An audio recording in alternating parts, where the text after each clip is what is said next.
All right, it's World Refugee Day. To further discuss events, we're joined by the United Nations High Commissioner for Refugees, spokesperson Markku Aikomus from our Durban studio. Markku, thank you for joining us. It comes as we hear these incredible figures. Somebody driven from their home every 3 seconds, talk of a migrant crisis, a refugee crisis in Europe. How bad is the picture on this World Refugee Day? Well, based on the report that we launched yesterday on the global asylum trends, of course, the figures are staggering and reflect enormous human suffering around the world. And of course, when we talk about the statistics, we have to remember that behind each of these numbers are real people, people like you and me, sisters, brothers, mothers, who'd be forced to flee their countries because of the violence and persecutions and war. And this is the highest ever recorded forced displacement around the world. It comes at a time also when we've had xenophobic attacks in South Africa, where a lot of people are seemingly turning inward and saying, you know, our nation should be for us. Is there a hardening of heart at the same time as these staggering numbers are rising? We continue to advocate that we need to protect the people who are forced to flee the war, persecution and conflict around the world.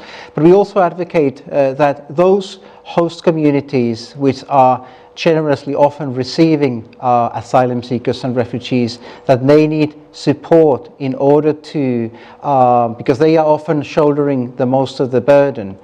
And I mean, we see around the world that there's lots of civil society initiative, even from the private people, welcoming refugees and asylum seekers in the communities. But also, it's important that we keep public well informed about why refugees are coming, you know, that they're forced to flee, they have no alternatives, often just to save their lives. And I think that's important that we keep this in mind. All these issues have come up in Europe, a huge exodus from Syria, and then the issue of sharing, how do the countries equally share the burden. But maybe you can outline for us a bit about the picture in Africa at the moment. Africa, there is several situations which are producing refugees. There's refugees fleeing mainly from South Sudan. That's a very worrying situation, particularly because many of the refugees who are fleeing from South Sudan are children under 18 years, and many of them have been separated from their parents. And also because the most of the South Sudanese refugees are hosted in the neighboring countries, in Uganda, Ethiopia, and so, who are one of the countries which have the very less resources actually to provide for those fleeing the conflict. There are other situations, the Democratic Republic of Congo, Burundi, Somalia, and so, which continue to provide refugees. Even from the DRC, there are refugees fleeing to Southern Africa region, to Angola. Since the April this year, there were 30,000 refugees from Kasai region fleeing to Angola. And often these African countries are hosting each other's refugees. I mean, often we know that, for example, the DRC, many of the refugees come from the DRC, but many of us don't know at the same time the DRC is hosting almost as much refugees as it has produced.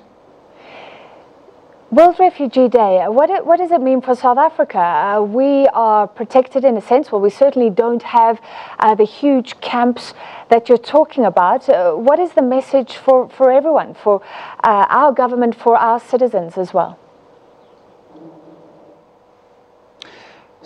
South Africa has been hosting large numbers of refugees and asylum seekers generously over the years. There's currently around 310,000 refugees and asylum seekers in South Africa.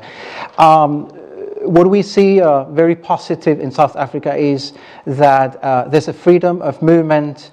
Both asylum seekers and refugees have access to services, education. They're able to work and produce. They provide their livelihood. This is something which is very good, and we find that very useful, because as soon as the refugees are able to become part of the society, sooner they are able to integrate to the society, and also not only to rebuild their own lives, but also to help to build the communities around there where they live. All right, thank you so much. Joining us from our Durban studios, UN High Commissioner for Refugees, spokesperson Markku Aikomus.